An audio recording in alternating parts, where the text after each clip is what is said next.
one morning, after what I'd call a healthy breakfast, it was probably just bread and jam.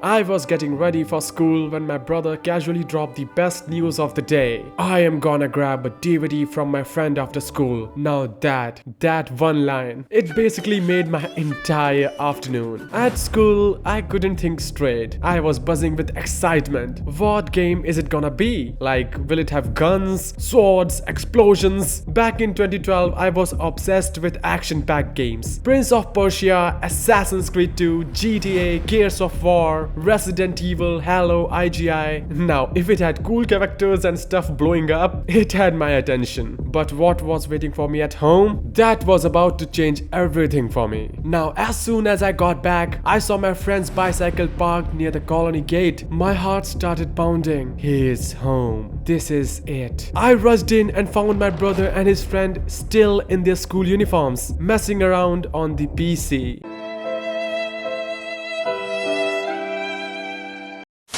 And then, right there on the desk, I saw it. A DVD cover featuring two ridiculously cool looking dudes. One had a massive sword and a gun, and the other had a stylish, calm vibe, all decked out in blue. They told me the game was called Devil May Cry 3. I'd never heard of it or anything like that before, but let me tell you, the second I saw that cover, I knew I was about to experience something epic. The first cutscene sealed the deal. There was a girl narrating the story of two brothers locked in the intense blood rivalry. Then boom! Two guys are out there fighting in the rain. Looking so badass, I couldn't believe what I was seeing. I wasn't even a story guy back then, but this one got me hooked instantly. My brother and I started playing. He went with Virgil because according to him, he's the calm, calculated one, and let's be honest, he's cooler. And yeah, my brother kinda is that guy. Plus, Virgil beat Dante in their first fight, so he had bragging rights. Me? I was all about Dante. That guy had style, power, attitude. I mean, come on, he was just fun. My brother even started styling his hair like Virgil and kept reminding me, Virgil's the older brother, and older brothers are always stronger, blah blah blah.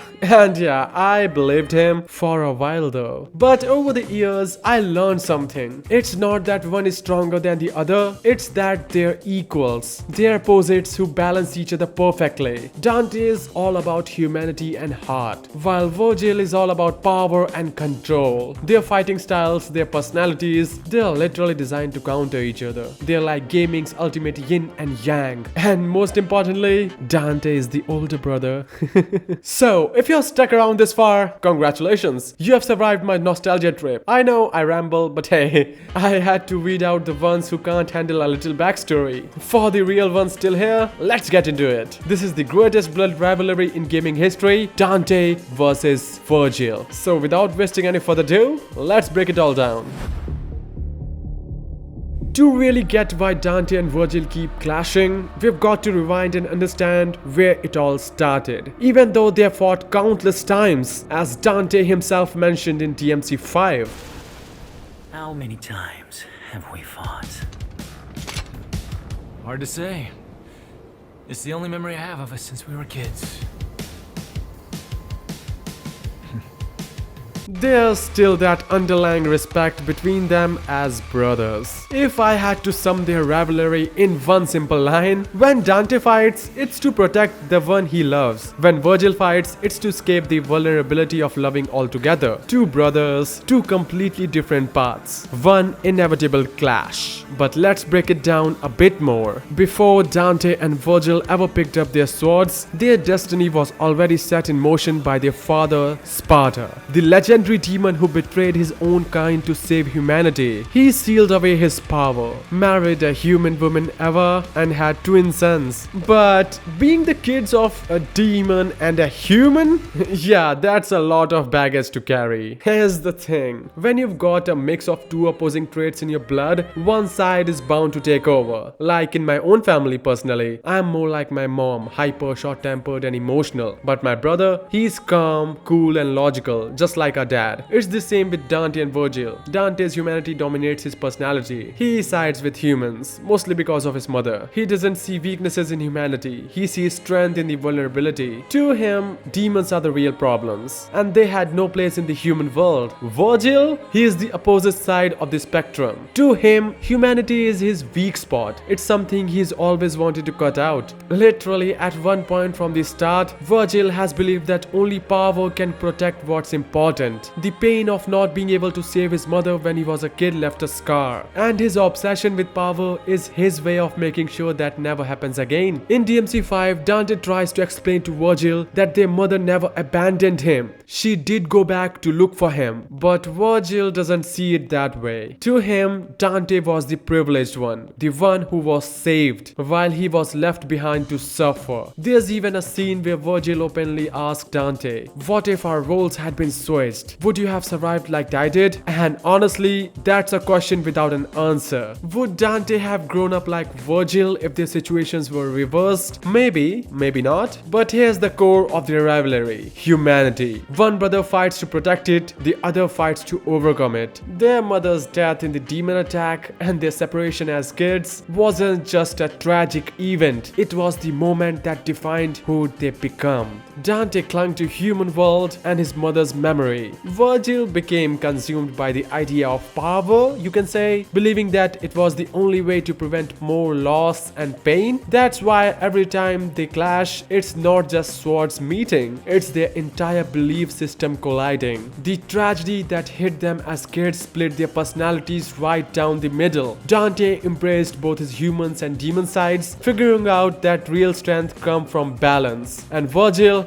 nah, he just went full humanity is trash mode. He saw humans as weak and fragile, choosing to chase the kind of power that would make him untouchable, just like their dad, Sparta. This difference in thinking turned two loving brothers into eternal rivals. Even their swords scream their personalities. Dante's weapon is all about freedom and balance, while on the other hand, Virgil's blade is sharp, precise, and all about dominance. These aren't just tools, they are basically personality extensions with edges. Their weapons literally carry their philosophies into every fight, turning their clashes into something way deeper than just who is better with a sword like thing. Dante and Virgil aren't just two brothers throwing hands. They're like walking, talking yin and yang symbols. Dante, he's the human heart of the story, compassionate, funny, and always willing to fight for the little guy. Virgil, he is ambition personified, cold, calculating, and 100% focused on becoming the strongest, no matter what. Dante doesn't fight just to win. He fights to protect balance. He's all about owning who you are, humanity, flaws, and all. That's why he rocks the rebellion, a sword that's literally a symbol of fusing his two sides together. Virgil, though, thinks emotions and humanities are the ultimate weak spots. I don't know why. To him, being human means vulnerable, and he's not about that life. That's why Yamato fits him so well. It's the blade that cuts, separates, and severs. His goal isn't just balance, it's domination. He wants to rise above everyone, even Sparta himself, and become untouchable. This isn't just a physical rivalry, it's an ideological smackdown. Dante represents light, compassion, and self-acceptance. Virgil stands for darkness, ambition, and self-denial. Their battles are as much about their philosophies as they're about who can swing a sword better.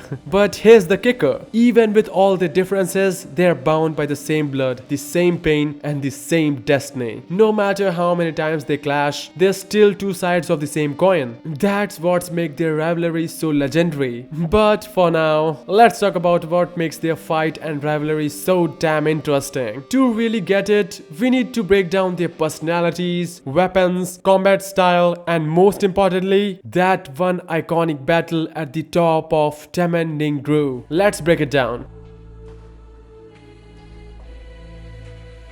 The battle between Dante and Virgil at the top of Demanding Grove in Devil May Cry 3 isn't just another boss fight. It's personal, emotional, and the ultimate clash of everything these brothers stand for. The moment you step foot at the top, you can feel the weight of what's about to go down. You're at the peak of the world, literally, under the moonlight, and everything below looks small. Fun fact, this is the first time Dante and Virgil meets as adults since they were kids. No pressure, right? Dante shows up in the true Dante fashion, cracking jokes and trying to figure out what kind of crazy plan Virgil's cooking up. Meanwhile, Virgil's got his priority set: get the second half of the pendant. No jokes, no feelings, just business. Dante pulls out his gun and bam!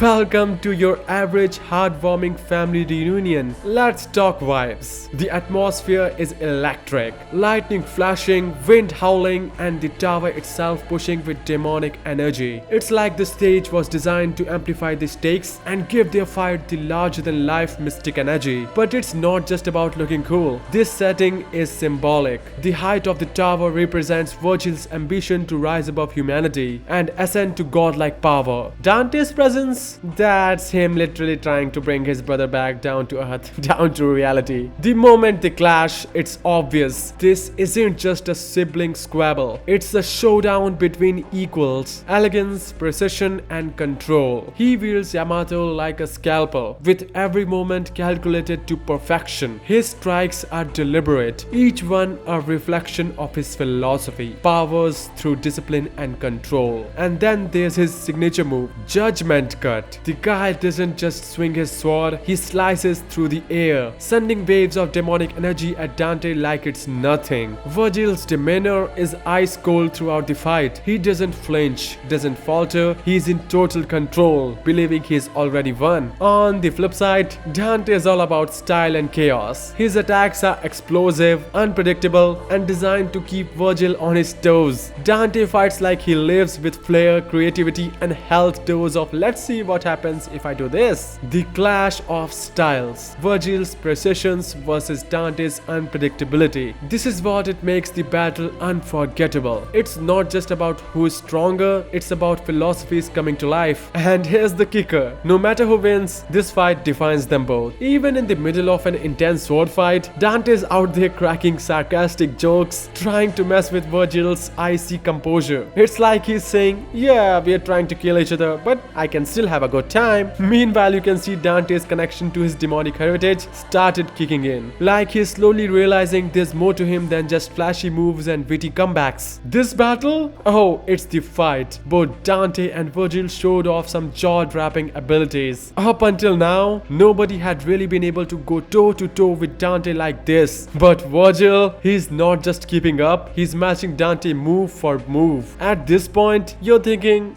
yep, this is the peak of Devil May Cry fights. Virgil's speed is just insane. The dude's out here stopping bullets like it's his warm-up routine. Both brothers feel evenly matched and the tension keeps climbing up. But then Virgil pulls a power move. He gets the upper hand, stabs Dante and takes the amulet. Brutal, right? But here's the twist though. Dante awakens his devil trigger for the first time. You'd think Virgil would finish him off right there and then. But nope. Virgil tells Arkham, alright, we're done here, let's bounce. That moment says a lot. It shows Virgil still has some feelings for his brother. He is not ready to completely cross that line and kill Dante. For Dante, this is a turning point. Losing to Virgil isn't just a slap to his ego, it's a wake-up call. It pushes him to get stronger, not just physically but also in understanding what's really at stake between them. For Virgil though, this victory feeds his obsession with power. It's like fuel to his fire, but it also sets up his eventual downfall. The fact that he was willing to stab his own brother to get what he wanted shows how far he's willing to go. At this point, you realize one thing. Nobody, not even family, is safe when Virgil's ambition is on the line. Moving on to their second fight in chapter 13. Virgil's frustrated. The ritual isn't working and the answer's pretty straightforward. It needs more Sparta blood than the blood of the priestess. Classic setup, right? Two sons of Sparta locked in a battle, spilling each other's blood to make this ritual work. Poetic in a messed up way. Virgil starts taunting us, claiming Dante is not even a worthy opponent. And yeah, based on their first fight, Virgil really does think he's the strongest one here. But oh boy, that doesn't last long. Dante sets up, showing he's not just catching up, he's matching Virgil in strength, move for move. This fight, it's the proof we needed that Dante and Virgil are equals. They're spilling equal blood, proving they're two sides of the same coin. But just as the things heats up, Lady and Arkham show up to interrupt the sibling smackdown. A fun little detail here. After you beat Virgil, you will get a trophy called Brotherly Love. Kind of ironic, right? This fight actually strengthens their bond in the weirdest way. It's like they hate each other more, but there's also this deeper respect now. No time for heart-to-hearts though, because their next meeting is in chapter 19, when Dante is battling Arkham and clearly struggling. Virgil makes one hell of an entrance, saving his little brother's ass. Even after all the bloodshed, there's still that unspoken brotherly bond. Watching them fight side by side absolutely chills. Dante wielding Yamato, Virgil using Rebellion, and then both of them combining their powers in Ebony and Ivory. And when they hit us with that nostalgic jackpot, chef's kiss. Here's where things get really interesting. Dante drops a killer line.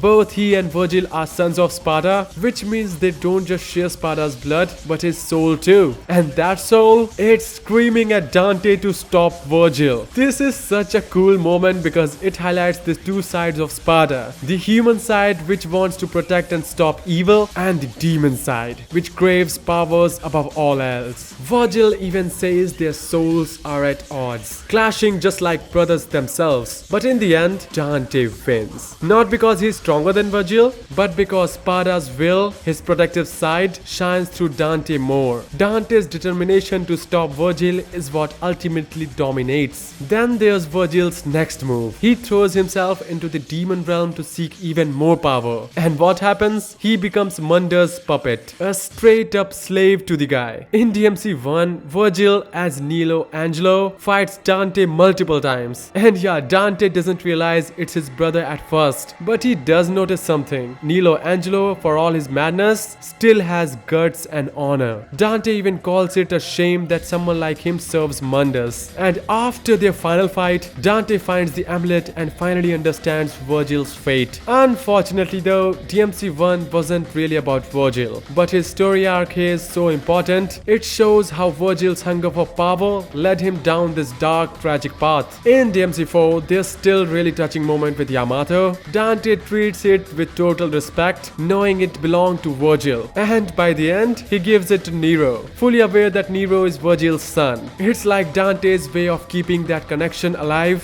while also showing how much he values family, even if his brother's been a pain in the ass. And then we get to DMC 5. What's the first thing Virgil does? He bursts onto the scene doing exactly what we expect him to do, shouting about power. Because that's who Virgil is, through and through. This whole game is really about what Virgil's obsession with power has done. Not just to himself, but to his family. It's not about Mundus, and it's not about Sparta. It's about the family arc between Dante and Virgil. It's about them finally understanding each other, recognizing their true abilities, and most importantly, letting go of all those bad memories they've been holding on to. From the start, Virgil separates his human and demon halves into two beings, V and Urizen. And as we got to see just how kind, compassionate, and even selfless Virgil's human side could be. But at the same time, we saw how terrifying, powerful, and ruthless his dark side was as Urizen. When these two halves recombine to form the original Virgil, it's wild. He's somehow both dumb and reasonable, ambitious and emotional, all rolled into one. And even after everything, nothing has changed. Virgil still wants to settle the score with Dante. Meanwhile, Dante, who had his ass handed to him by Urizen earlier, realizes their swords needs to taste their own blood to awaken their true power. They go all out in their fight, holding nothing back. And yeah, let's be real, they probably would have killed each other again if Nero hadn't stepped in to stop them. But then at the very end, end, we got this incredibly wholesome moment. The two brothers side by side fighting together. For the first time, we see Virgil's brighter side. Turns out he's always been a good person deep down, just driven by pain and his thirst of power. In one of the most heartfelt scenes, Virgil asks Dante, "What if our positions had been switched that day? Would I have been able to live your life?" And honestly, yeah, probably. They're twins after all. Two halves of the same coin, just shaped by different circumstances and personalities. That's what makes their story so damn good. Finally, at its core, Dante and Virgil's rivalry isn't just about who's stronger. It's about family. Their battles are as much about the power as they're about the unresolved grief, guilt, and anger that stem from losing their mother and being separated as children. Dante, while often sarcastic and playful, fights with an underlying hope of reaching Virgil. Not just defeating him, he doesn't want to destroy his brother. He wants to save him. Even in their most intense fights, Dante quips often had an undertone of frustration and love. It's like he's saying, "Why can't you say it my way?" Virgil, meanwhile, is driven by a deep sense of inadequacy. His pursuit of power is in part a coping mechanism for his helplessness he felt as a child when he couldn't save his mother.